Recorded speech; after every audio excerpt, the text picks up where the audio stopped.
content. All right, I started on my end, and I'm just going to tweet the link everywhere. You can do your intro if you like. This is your thing, all your questions. If it goes All well, right. it's because you did it well. Oh, cool, man. Yeah, I mean, introductions, that's what we are specializing in. So, yeah, thanks and welcome to all Richard Heart viewers. It's great to have you on our common show. We will today talk about the Bitcoin price in the short and immediate term. If it's going to 100,000 in 2019, if it will take more time, we will talk about the exact setup, the game plan of Richard Heart and also our opinion.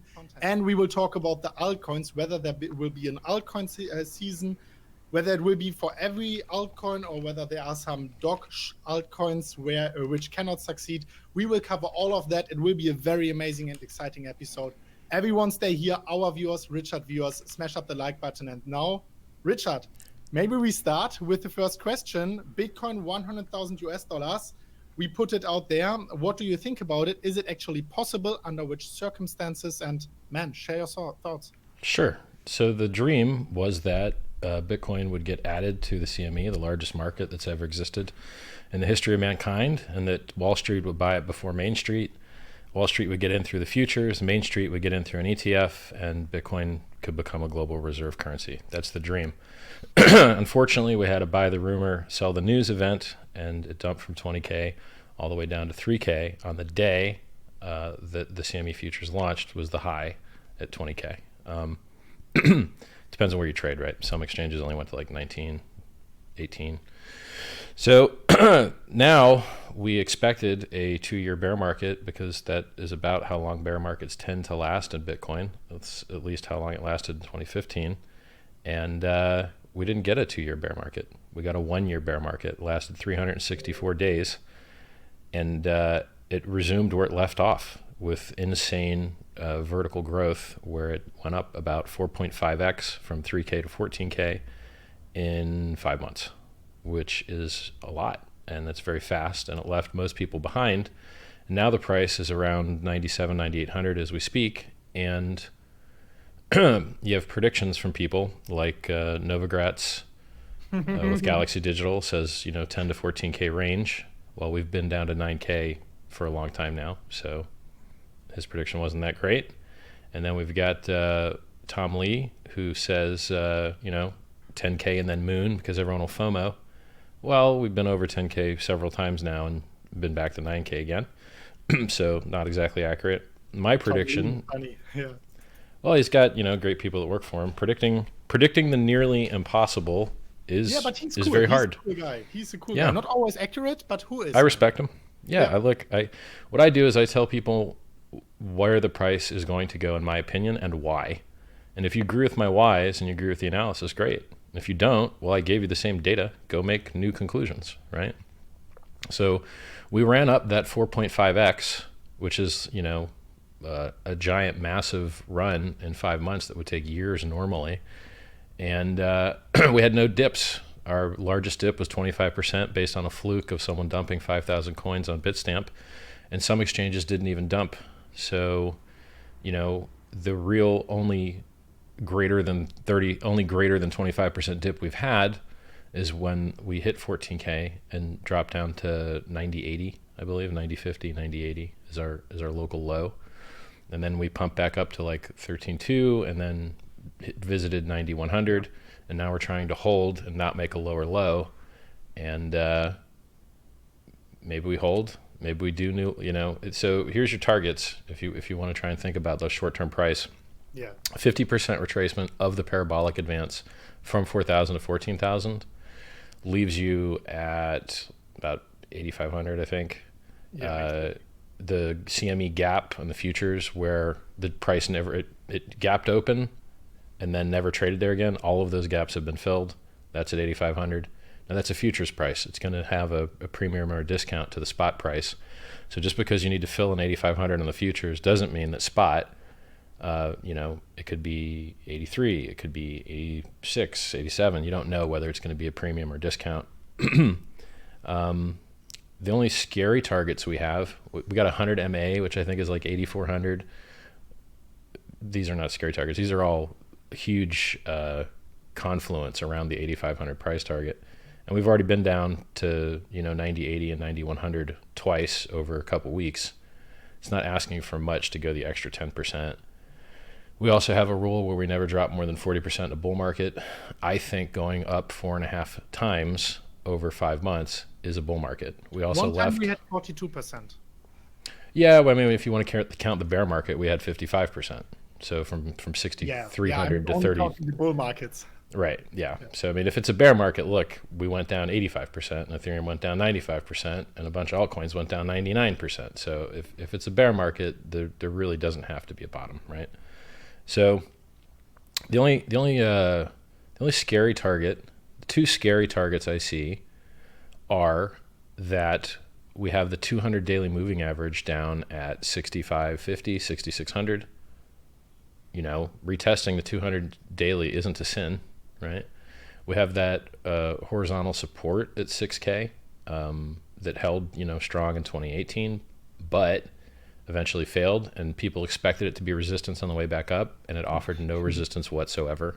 And everyone's like, what? There's just no dips. There's no resistance at all. Like, none of these old levels matter. The horizontals, the verticals, nothing. The old trend line, the 5 or 6 year old trend line didn't care about anything on the chart. It just didn't care. It doesn't mean that it has to keep doing that, right? So, if bankers are filling up their bags, they don't have to fill up their bags forever.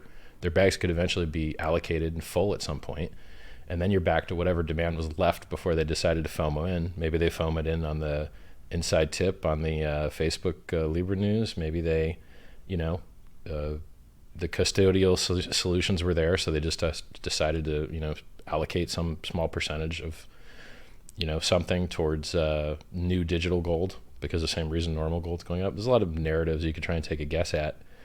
So the only scary target I see is the 200 daily moving average and the 6K support retest, but it didn't even offer resistance. So since it didn't offer resistance, I don't really see a need to go retest that. And the 200 daily is just moving up towards us. So if we hang out at these levels, or, my preference is 8,500. I think it's a wonderful entry. I think it's an amazing risk to reward ratio. And people say, oh, isn't it going to get front run? Well, my 20K Christmas didn't get front run. It tagged 20K and then it died. So yes, if you have an audience and you have a brain and you can make a call and set a shelling point and everyone's focused on the same thing, you can wick that number and move on with your life. So I think it's 100% feasible, and I would like it if we wicked 8,500 and then went directly to the moon. Not directly to the moon is like, I think that anytime we've ended a bear market and entered a new bull market, tripling the price is pretty reasonable. So, triple 20K, 60K. And then if it's true that we've got all of these new market participants that are so much larger because of the better onboarding, the CME futures, backed coming out, not cash settled derivatives, but actually Bitcoin physically settled derivatives. It's funny to say physically settled with a digital product, but so, the market's changing, and it's not just libertarians and gold bugs anymore. It's the world, right? So I think 60 to 100K are very reasonable targets, and it'll be easier to make those calls as we get closer to them. One cool thing Tom Lee, an analyst, said is that if you don't make like 10 critical days during the year, that's where Bitcoin makes all of its gains. And if you remove the 10 best days of Bitcoin's performance, then it actually tends to lose money.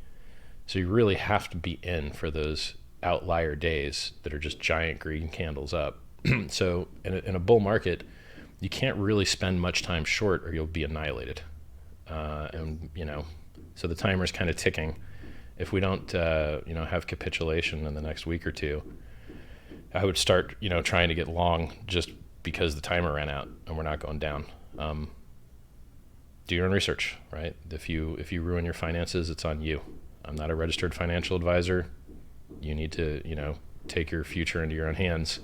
I'm telling you how I arrived at targets, what the targets are. If you like it, great. If you make a lot of money, good on you. If you get wrecked, your fault. Exactly. Thanks for covering all of that. And you already front-runned a few follow-up questions I wanted to ask you. For example, if everyone is looking at it, is it actually happening? You said, yeah, it can still happen. I mean, I heard a lot of things that some people think it can get front run, or we just crush through it, like the 6,000 volume profile resistance level. Everyone thought we would make, we will have resistance there. One scenario was we get front run and the people short the market beforehand, and the other scenario was actually that we crushed through it, and that was exactly what was happening. What do you think for the 8,500 level? Do you think that can happen actually? So I think it's an unfair comparison, right? So if you look at probabilities, if I set a specific price target at 8,500, the amount of realities that could cause that to be true is very, very small, because if it goes too far under 8,500, then people would say it wasn't right. If it never reaches it, then people will say it wasn't right. But when people start to make what appear to be fair alternate calls, they cover so much more width for their accuracy activation level that it's an unfair comparison. So if you say it's going to overshoot it, okay, well, what range of realities will bring that prediction true? Oh, anywhere from 8,500 to 0. So you've got an $8,500 range where you can say you were right, where I've got like a sliver of range where I can be right. So you have to, if you're going to make alternate comparisons and try and compare them for accuracy, alternate predictions and compare them for accuracy, then you need to make a similar range, right? So if you think it's going to go to 8K instead of 8,500, okay, cool. But you can't say more, or like as far as front running goes, we've already done 9K twice now. So, when we're at 20K in, months, then I could say, oh yeah, I was only front run by $500 and be pretty happy about it, right? Because what exactly percentage is 500 of nearly 10,000? It's 5%. Yeah. So if you can call a bottom within 5%, like it's pretty damn good, right? Like daily volatility sometimes. Yeah. Easily. But I mean, to call a bottom within 5% is pretty sick, because you could buy that with 20x leverage, never get liquidated. And like if you can call the bottom within 5% and 20x leverage it, and the price goes up 3x, you're up 60x on your money. So to be able to call bottoms is insanely profitable. And I think I'm good at it. Go to my calls channel and test it. Go look up the calls on the chart and see if I was right. Perfect, man. Thank you so much for covering all of that. And now, before we go into the altcoins, maybe a very important question. We talked about the 100K before. What is actually your prediction for the 100K? Do you think there is a possibility that we reach it in 2019 already? Do you think it's in 2020 or maybe thereafter? And I would say 2020. Question, can you maybe also include something like the scenario we need for that from a TA point of view? I would say 2020. I mean, it's easier to put on longer, larger, taller candles that cover more distance the further along the parabola you are. So if we continue in the parabola that we're at, and we went up about, 100% linearly every month, well, then how many extra, 100% moves do you have? Now, this math's a little weird, right? It's not exactly how logarithmic growth works, but it's if you just continue the chart forward and assume maybe 2 or 3 more 40% dips, it doesn't take that long to get up there, right? So we could make 20K by the end of the year if we wanted to, right? I mean, we could take 20K in a week if we wanted to. That if you look at the rate at which we were ascending now compared to the rate that we were ascending in 2017, there's parts on that chart that line up, and it gets very high very fast. So you could definitely do 100K next year. You could definitely do 20K this year. Now, I have no idea who came in and made those beautiful green candles. I don't know who they were. I don't know why they did it. I don't know where their money came from. Trump would say China. They're not Googling it. The Google searches weren't up. The futures premiums weren't up. The options premiums weren't high, right? Whatever caused that to happen. But on Baidu, the search engine for China, it was actually really going up the search volume for Bitcoin. Okay. Well, hey, Some people great. say maybe the Chinese guys, and also on the on-chain data, you know, the on-chain transaction volume, not the exchange transaction volume. Actually, at 4,500 to 5,000, we had a huge volume. Actually, way bigger as at 6,500 and so on. So there are some people pointing toward China and the United Arab Emirates buying OTC, actually on-chain OTC, obviously. Sure, could be. And filling up their bags beforehand. Who No. knows? I don't know, man. But The thing is, they have to continue to do that if you want the same kind of accelerating price, right? yeah, So if their bags fill and they stop, well, then we can go sideways or down. If they continue to need to fill up, they can keep going up. But I don't have any charts or metrics or access to intuit what's going on there. So I'm just, you know, when CME was coming and Google searches were going up and people were, you know, mortgaging their house to buy in, it was very easy to see where the new money was coming from. When the new money comes from La La Land, I hope it keeps coming in, but I have no idea, right? Yeah. Probably won't. But thank you so much for that prediction. Probably will. I mean, why not? Even shitty gold's going up. So if shitty gold can go up, new better digital gold can go up a lot more. That's a very good key point, because let's go into the dirty part of the episode, into the altcoin part. And the question whether you think there will be an altcoin season possible, and if so, will there be an altcoin season for the majority of altcoins like in 2016-17? Will it only be for selected altcoins and the Doge altcoins will be left behind? And yeah, maybe you have also some time frames or so, or specific price targets for Bitcoin being a signal for the altcoin season, something like that maybe?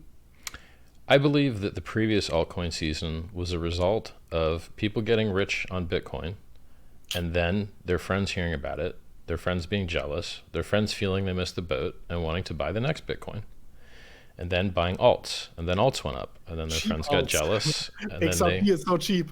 Yeah, they were right. They were never cheap, but they seemed cheap when the speculative bubble was happening. So because a lot of people missed this 5x move from the bottom, and a lot of retail wasn't in, then we have a lot less bragging to friends, and we have a lot less friends Googling and looking for the next alternate thing. And I think that you tend to get altcoin season after you've had a bull run in Bitcoin. But since so many missed this bull run, it's kind of just perhaps getting started now. Then maybe a year after it's run, people look for alternatives enough that you get a run in the altcoins. And I don't think it'll be the same altcoins. I think it'll be new altcoins. Why? Because everyone that bought and got wrecked is sell pressure now because they bought higher. There's a lot of people holding bags from higher that are happy to get out at break even after sitting through all the pain. But when you get into a new coin that doesn't have a bunch of bag holders from higher, then it's easier price discovery with less people pushing the price down with their bags that are already full. So yeah. I think that if another alt season doesn't have to happen, if Google searches don't pick up and retail doesn't pick up, I don't think that governments and larger entities are trying to get into shitcoins, and that's the reason that Bitcoin has outperformed them all recently, nearly all of them. So alt season is not a guarantee, and I think it would be maybe a year and a half from now, maybe a year from now, if we get one. Or, I have a token coming out. It's programmed to pump. If it pumps hard enough, maybe that could kick off the alt season. I'm not sure. It's because you're waiting for something else to trigger it. It doesn't really appear to trigger itself on its own. The only thing that could trigger it on its own is advertising, and I'm not seeing ads. So if it's not doing its own advertising, and there's not really any interesting stuff coming out except my thing, well, then, you need something else to trigger it. Yeah, so everyone can check it out. It's Bitcoin HEX. His project is called Bitcoin HEX. I think we changed it to just HEX. It's hex.win now. We dropped the Bitcoin out of it. It's still free for Bitcoin holders, but we got rid of the name. I like it that you dropped it because, all of the people using the name for marketing. Mm-hmm. I have a question because I agree on most of the things you said on the altcoin season and our own thinking about the altcoin season. We made actually 2 videos about it. That price rise, once Bitcoin reaches the new all-time high, the media coverage might be so huge to suck in all this noob money and onboard them onto the shitty projects, if I might say it like that. Could be. Would you actually agree on that point? Because if we look back in 2017 in January, once Bitcoin broke the old all-time high, that was the exact day, like really up to the exact second, the dominance of Bitcoin plunged, and it plunged from, I don't know, 70% or so down to 35% in a matter of 3-4 months. And that was really on the exact day Bitcoin reached the old all-time high. Of course, history not always repeats itself, but the thinking behind that the retail money on boards and actually gets suckered into that altcoins could be a legit argument, isn't it? Yeah, I mean, that narrative's fine. The only thing that I think subtracts from that one is that we have had so much press coverage from Facebook's Libra that whatever we were going to get from new price movement is going to be less because we already got it from Libra. And they can only do so many spots per day on crypto, right? And they were pretty well saturated for a few weeks there. So, sure. Yeah, I think making new all-time highs is a very important fundamental thing to occur. I guess you could call it technical as well. But we already have a ton of press from Libra, a ton. The narrative behind the headlines is a little bit differently. For Libra, it's like maybe some people say, oh, Bitcoin killer, corporate cryptocurrency coming out. But once Bitcoin reaches the old all-time high, everyone thinks, okay, it was in a bear market. Now it's not new all-time high. I'm missing out. They are just Googling Bitcoin. There's coin market cap. They see all the green numbers and then they jump in. I think the narrative behind the headlines is maybe a little bit differently. So I have some hopes in that scenario, actually. Yep. I mean, I wouldn't mind making new all-time highs at all. I would be very okay with that. Of course, yeah, I agree on that. So now maybe if we get a little bit more specific also in the altcoin section, are there, besides your own project, HEX, are there any other altcoin projects you are keeping an eye on? You are maybe planning to buy and hold? I'm pretty sure you're not trading them, but... So I don't see any reason to jump in early. Things that have gone down 80% can go down another 80%. And then another 80%. So I'm still holding a bag of Prime coin. You know, I was told there'd be a merge fork. Old school. The merge fork didn't happen. It is nice that it's one of the only coins that has legit proof of work, isn't possibly a security, therefore, you know, still is on Poloniex when Poloniex like delisted a lot of other things. Hopefully the devs do something nice with it. I'm not willing to sell it at a huge loss, so I'm just bag holding it. What else? I think Monero is very functional and useful. I have no idea what that means for the price at all because not many people really use these things. If you did need to actually use something, Monero is great. What else? I think hex.win is amazing. Program to pump, pumpamentals.com. And, you know, it does something a lot of these other tokens can't do. So like Bitcoin had 10 years of very, very high inflation of miners getting block rewards and selling them for electricity and mining hardware. And that hurt the price. So in HEX would do the same. We'd go and jump 10 years in the future to a lower interest rate, a lower inflation rate than Bitcoin currently has until the halvening anyway. And, you know, we pay the holders instead of the miners. So it's like getting free mining equipment and free electricity, but you don't even have to ruin the environment to do it because we're just piggybacking another system that's already doing it. Other altcoins. Yeah, I mean, there's not that many that are going to do well until that other trigger kicks in, right? So no one... In an environment where no one actually uses these things for anything other than speculation, the one that is the best to speculate on is probably the one that's been doing the best and has the most on-ramps and has the most press, and that's still Bitcoin. Now, at some point, if the tides change, the lower market caps of these other things will allow them to explode. But until they get that impetus, do you want to sit through another 80% drop? I don't know. right? Yeah, yeah. So going back to the other side, you were mentioning Primecoin, Monero, and stuff Hmm. for the maybe potential ones. Let's maybe cover also the ones you are definitely not keeping an eye on. Maybe IOTA. I don't know. You have some history with IOTA.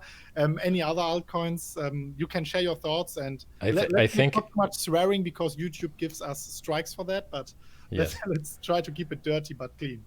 I think I think that if you are holding a bag that is 90% down, that it is not going to recover as well as a new bag that no one has ever held 90% down before. No one uses any of these things for anything. So let's take IOTA for instance. I try not to be hard on these guys because it's like kicking them when they're down. Nobody uses their project for anything, and the actual premise of the project is very silly. Here's the premise.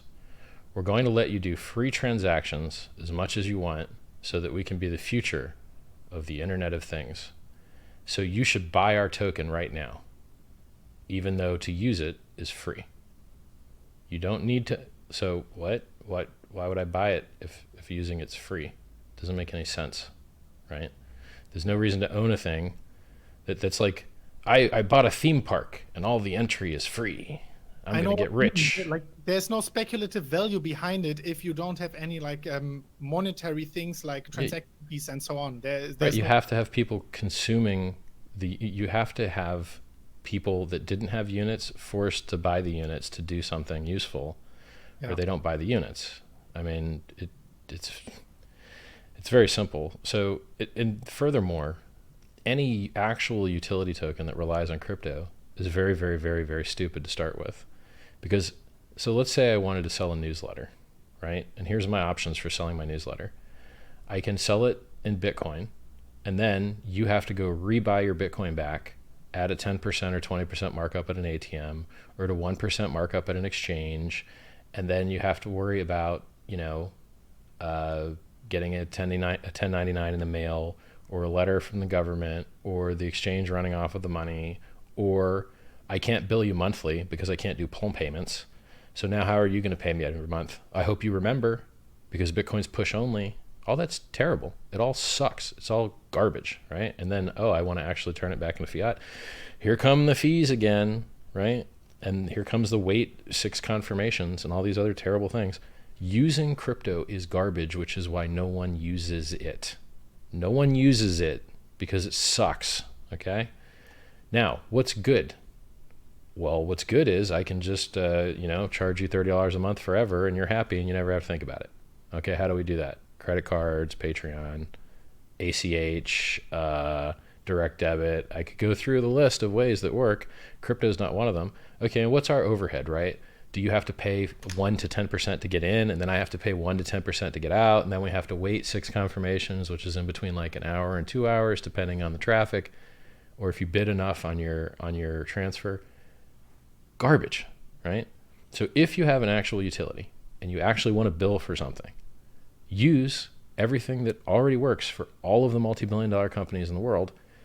And so, like, crypto is only useful and beneficial if people are trying to censor your transactions, right? So if you're WikiLeaks and people can't give you their credit card to bill it because the merchant accounts all turn you off, well, then crypto is amazing, right? But no one cares if I sell a newsletter, which I don't, by the way. I've never sold a newsletter in my life, but I'm just giving it as an example of something that shouldn't be so frictionful and hard. So why do I bring all this up? Because if you're trying to replace anything in the real world with crypto, and it's an actual utility, only accepting crypto as the billing method for that utility cuts your potential customers by like 90%. Because 90% of people that would be customers don't have crypto to give you, and to force them to try and get it is an absolute nightmare. So why not accept credit cards instead?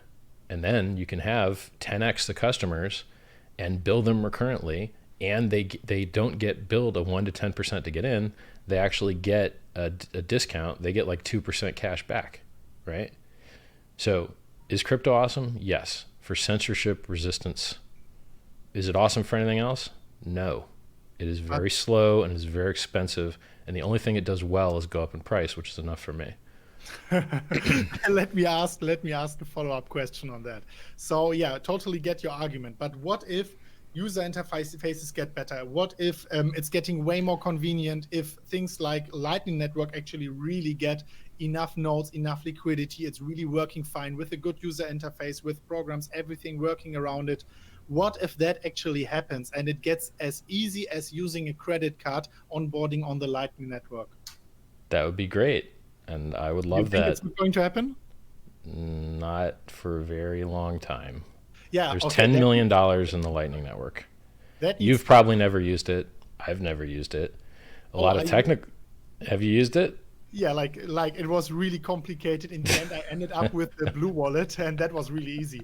But as I said, man, it's people working on it, and it might take 3, 5, 7 years. I don't know. Right, but I when that think happens, will happen. it's not just good for Bitcoin. It's good for everything because that can work with every crypto basically.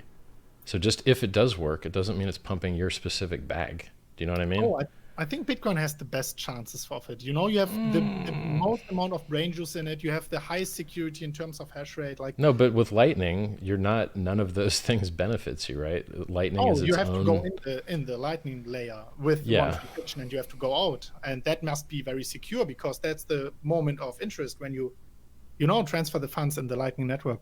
yeah. I look. I would be more than happy for all types of amazing technological advancement to occur. Just let me know, what have you gotten in the last 2 years? In the last 2 years, which in technical terms and startup terms and Silicon Valley terms is eternity, you've already turned over half of your employees, right? What exactly has happened in Bitcoin in 2 years? You've got nothing. You've got absolutely nothing. You got SegWit a couple years ago and nothing else. So I would love to pretend that all these other white papers and stuff is great, but there's actually not anything good happening. Yeah, I There's mean, not. Lightning has improved. It's still so slow, but it has improved since the last 2 years, under 1.5 years.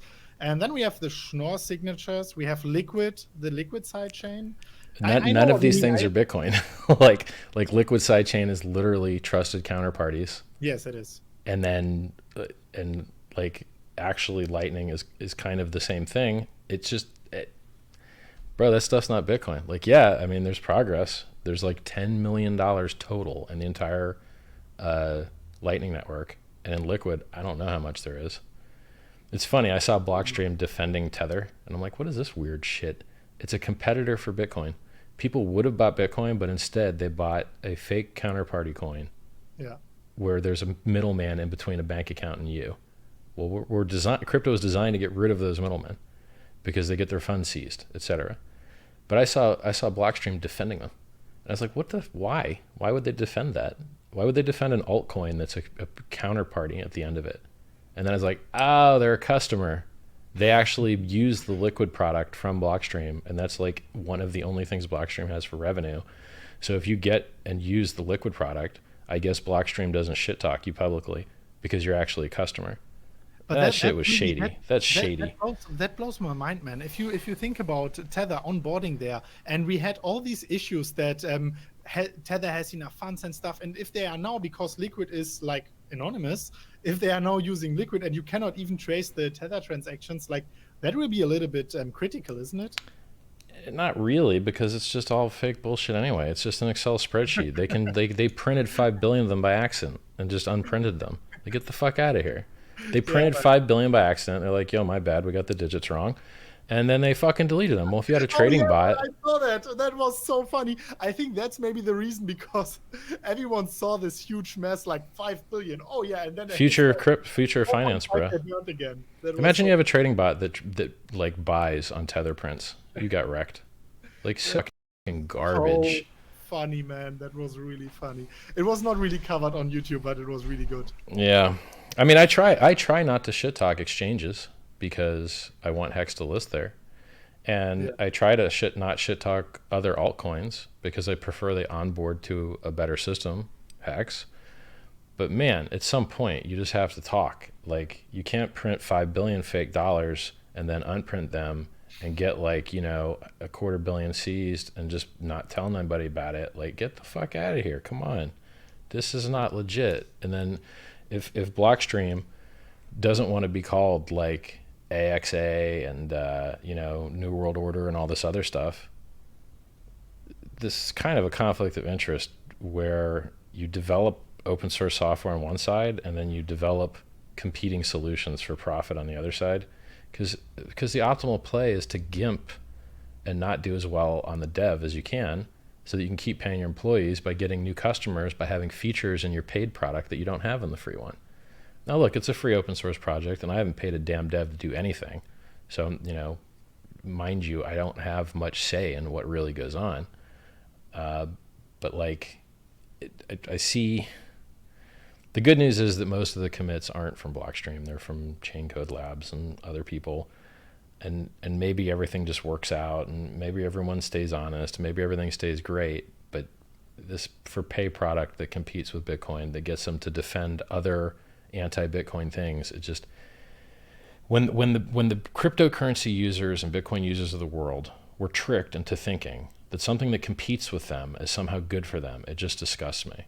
If everyone had to sell their fake fiat fucking cryptos, their US, I'm not even going to take the dislikes and the unfollows for saying their name, but all of those fake fiat currencies that call themselves cryptos, if everyone was forced to get rid of those and buy real crypto, the price would go up 50% easily, right? If you think there's a 20-to-1 multiple and the market cap of those things is 4 billion, well, then you're up about 80 billion in market cap. Yeah. Right now, the market cap's about 180 billion. That's about a 50% increase. If we didn't have those fake, centralized, easy to shut down, bullshit fake fiat currencies, the Bitcoin price would be 50% higher, in my opinion. So all you guys that are out there defending things that you don't own, or I hope you don't own, I guess somebody owns those things. What's wrong with you people? Like, it's all the worst parts of cash with no appreciation, with more counterparty risk. Like, what are you, stupid? Stop being stupid. Like... All right, man. That's perfect. Some swearing in the end. That's how we know you, and that's why the people love you, actually. Thank you so much for that. We covered, like, honestly, I'm going through the comments, and people laugh it when you swear. I don't know why, but it's funny. So I think we covered the most of the questions already. Do you have anything else like important to say before we fill Yeah, I got a list of things everyone should do. Go to my Twitter, 52K followers, Richard Heart Win. That's twitter.com/Richard Heart Win. Go to my crypto general chat, people just sitting around talking about crypto, t.me/Strape, like strawberry grape. Strape charts if you want to trade. Richard's calls if you want to hear my price predictions. This is all free. I wrote a free book that, I guess a couple free books that tell you every good idea I've ever had, and how I got rich, and how to write ads, and how to hire people, and how to get laid, and how to dress. It tells you everything, right? Like, how do you brush your teeth? It's all in there, and it's really neat. t.me/Scivive, like survive through science. What else? If you want to donate to a charity, go to sens.org. They accept crypto. Vitalik Buterin's given them a few $1 million. They're my favorite charity. You are going to need medicine. Don't be like Steve Jobs and die very rich and very dead. I'm doing better than Steve Jobs is, with a lot less money than Steve Jobs, because I'm still alive and healthy. Yes. He's dead as fuck, and he could have put more money into saving his own life, and he knew he was 40% likely to die cancer, and he knew he was 40% likely to die heart disease, because everyone is. If you look up in your family tree and you look at all those dead people and you see what killed them, it's not aliens, it's not zombies, it's boring ass, falling apart stuff. Now, most people don't know this, but if you cure cancer or you cure heart disease, each one of them is only worth 3 years of extra life, because then the next thing gets you. Those are both side effects of a decaying system. So we need regenerative medicine to make the system not decay, to not cause cancer, to not cause stroke, to not cause blindness and dementia, which we can do. We just need more people working on it. So if you're not working on healing humans yourself, you should really work on paying someone else to. You can still get rich. You can still do startups in space. You can still buy the biotech index. Do something. Or you'll be like me, and I watched my grandparents die and I didn't do anything for them. My parents aren't dead yet, but they're not doing so great. I'm next on the chopping block. My dog died, didn't do anything for her. At some point, this money is only useful if it turns into healthy life for your loved ones. And if you don't make the cutoff and it doesn't help you, maybe it'll help your kids when you have them, or people's friends' kids. And then, once we cure stuff, it stays cured pretty much forever. Thank goodness. So sens.org, the Telegram, Twitter, you see my YouTube. Go to hex.win. check out what I think is a currency that is better than Bitcoin, because I designed it to be. Check it out. I think you'll like it. All right, thanks. Everyone check out his stuff, especially also the donation. That was a great speech, man. I was shaking, so thank you so much for that. 100% agreed on that point. And also regarding our stuff, if you guys are interested in it, we are nearly dropping daily content with DaVinci J15, technical analysis, fundamental analysis. We have really like a huge community on Telegram. It's like 15,000 in total, German and English international ones. So make sure you check it out. It's t.me/mmcryptoeng for the English one, mmcrypto, just mmcrypto for the German one. And yeah, type in mmcrypto on YouTube. You will find us also. And that being said, is there anything else I wanted to say? I have so many things to show, but I don't know what's appropriate. So definitely Telegram, YouTube. Go to his Telegram. You'll see everything he has to show.